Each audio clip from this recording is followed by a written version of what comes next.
Welcome back to Gilmour Racing for the wrap-up of the 2023 season. This season was always going to be a different year for us. We announced this time last year that we weren't competing for the championship, and that's the first time ever that we've done this. We had a whole bunch of invitational drivers that we intended to put in this car to really bring a whole lot of interest into Australian Formula Open. It's the first year of the season as such for this category. It's changed a little bit from what it was. And the category is going really well. We've got fantastic grid numbers, we've got great racing, we've got great competitors. And the pointy end of the field, there's some really competitive cars and competitive drivers.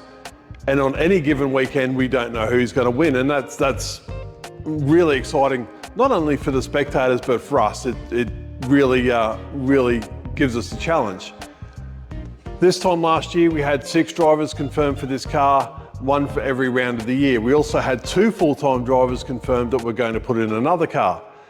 Out of all those drivers, only 1 showed up. So you know who you are. I'm not going to mention names, but that's the way it goes. We got John Collins back in this car for the Errol Gilmour Memorial Cup, and John was a champion for us, and he still is. He's so good to work with. He's really good at what he does. Perfect attitude, his driver feedback's amazing, and what he can do in the car is sensational. The Errol Gilmour Memorial Cup for us was a success. Chris Gilmour was in the other car, made his annual comeback and does what he does best and really made it hard for the young blokes. Heaps faster than he should have been in what is an older car, but he was up there and really giving the guys a hard time. And cracking starts, as he's renowned for, it's what he does. In the last round, Phillip Island Magic, we had Kyle Evans in the car. Now Kyle has done maybe a dozen test laps in this car. He's had no experience. His first race start in this car ever was at Phillip Island. He had no testing that would have prepared him for that weekend. Phillip Island, huge commitment. It's a really tough circuit to get on top of. And not only that, it was trying conditions. It was raining all weekend, on and off. It was a greasy track. And often half the track could be wet, half the track could be dry, as we get a lot at Phillip Island. But Kyle really came to grips with this car super fast. And in the last race, for a couple of laps there, he was actually the 2nd fastest car on track. His results probably don't show how quick he was, but his racecraft and his abilities really shone through that weekend, and I'm sure Kyle's got a really bright future ahead of him. For us, we've got to thank the sponsors.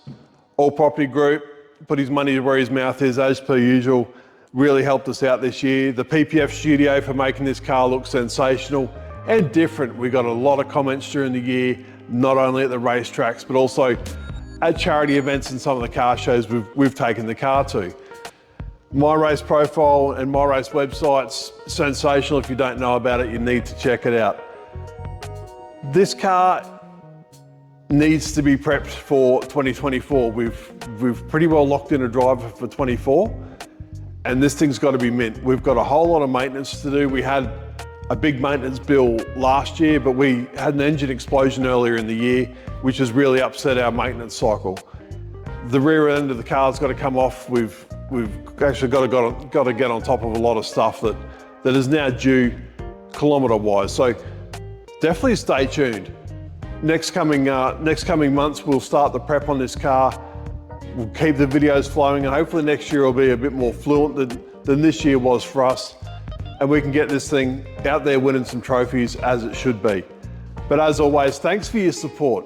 Thanks for watching. Subscribe if you haven't subscribed.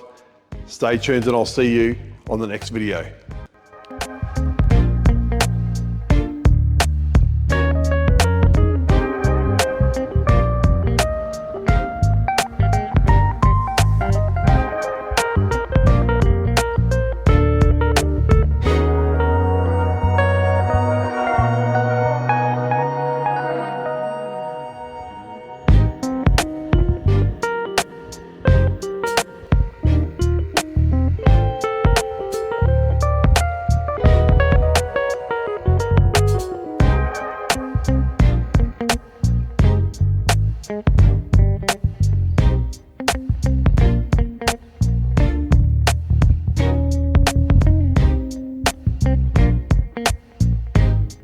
Bye.